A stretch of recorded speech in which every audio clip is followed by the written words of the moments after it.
The guy that was super, super sleepy. This story happened a long, long time ago.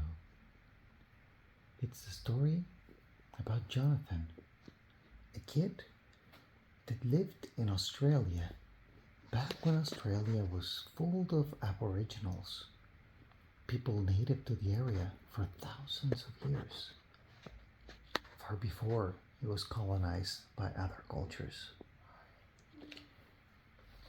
Jonathan, and in reality his name was not Jonathan, but his name is difficult for me to pronounce, so I'll just call him that,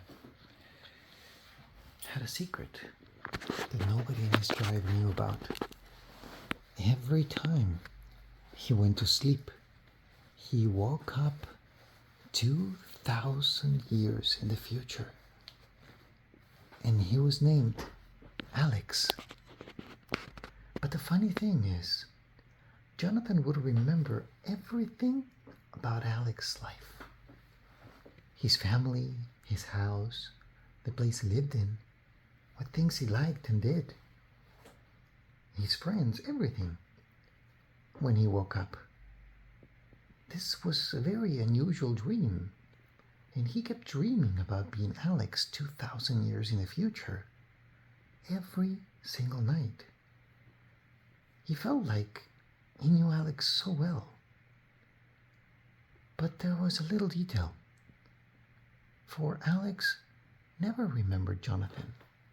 When Alex went to sleep, he sometimes dreamt about cars, or sometimes, who knows, sometimes he didn't remember much about what he dreamt about. But Jonathan did. He was very curious.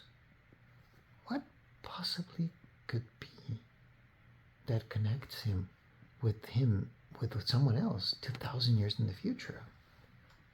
Could it be that they were the same person? He had to find out. But how? How could he send a message to Alex from the future? And then one day he remembered. He remembered that Alex one day went to a museum of Aboriginal Australia back in the United States 2,000 years later. And he saw a very special mask in that museum. It was supposed to be the mask of a warrior. And he thought it was very strange. It looked very funny, almost as if it brought back memories. That's when Alex saw it. But when Jonathan saw the mask through Alex's eyes and he woke up 2,000 years in the past, he recognized that mask immediately. It was the chief's mask. It was the mask from the chief of the tribe. There was no way to get to that mask. But if he could, perhaps he could write a message. After all, he remembered everything about Alex, so he knew how to write English. He knew how to speak English too. It's just that in his land, there was nobody to speak English with at the time, so he didn't use it. But he could easily write a message for Alex in the future. What could it be, and how could he get the mask? In the end, he tried everything he could to get his hands on the mask. But the mask of the chief belongs only to the chief, and only those who become chiefs of the tribe inherit the mask. And so he understood that if he wanted access to the mask that Alex was seeing, he needed to become chief of his tribe. And he worked hard, and he studied the land and the rivers and the seasons and the plants and the animals. He started medicine, and he became known and famous among his tribe, because as much as he was a fierce hunter, he was a peaceful man, and he made peace with other tribes. So when the wise man from the tribe was in his deathbed, it was tradition that he would choose the next chief.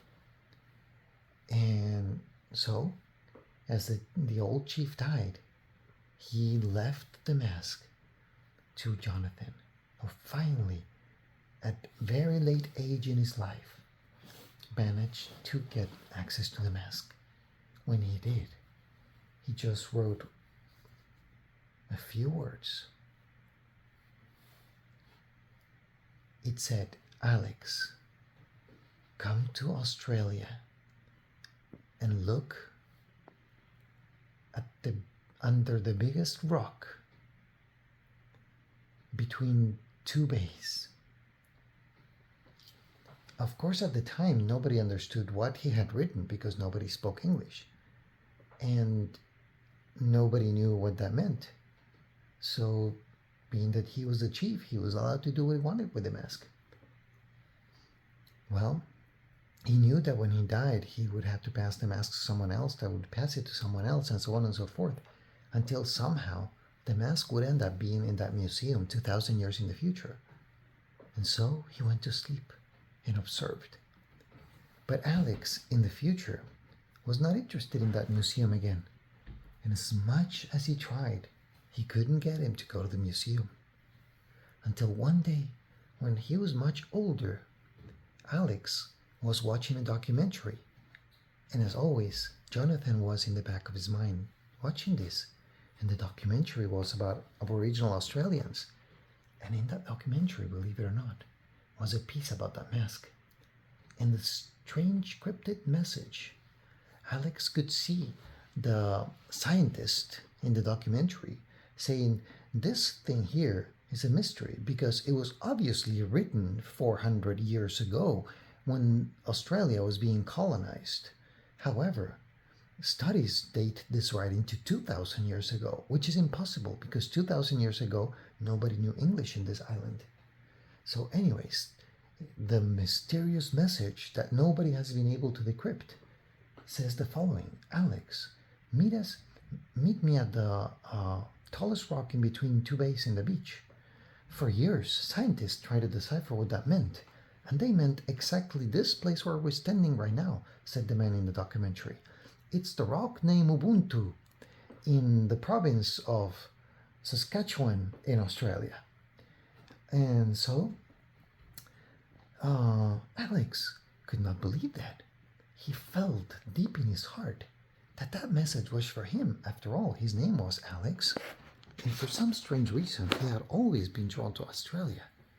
And so he went on a hunt for a mystery to the Rock of Ubuntu in the province of Saskatchewan in Australia.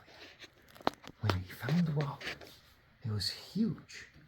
And so he started walking around it and walking around it until he saw it. It was the tip of an arrow, not bigger than his thumb, the most precious thing in the ancient culture of his ancestors. And written in the rock, a message that said, "Alex, I found you in your dreams, in my dreams. Find me in yours." And that's how Alex discovered that if he could stay alert during his dreams, he could visit the past. And that's how he met his friend, Jonathan, from 2,000 years ago, after chasing a mystery halfway across the world in his sleep. And that's the story of the guy that was so sleepy. The end. Yay! Best story ever.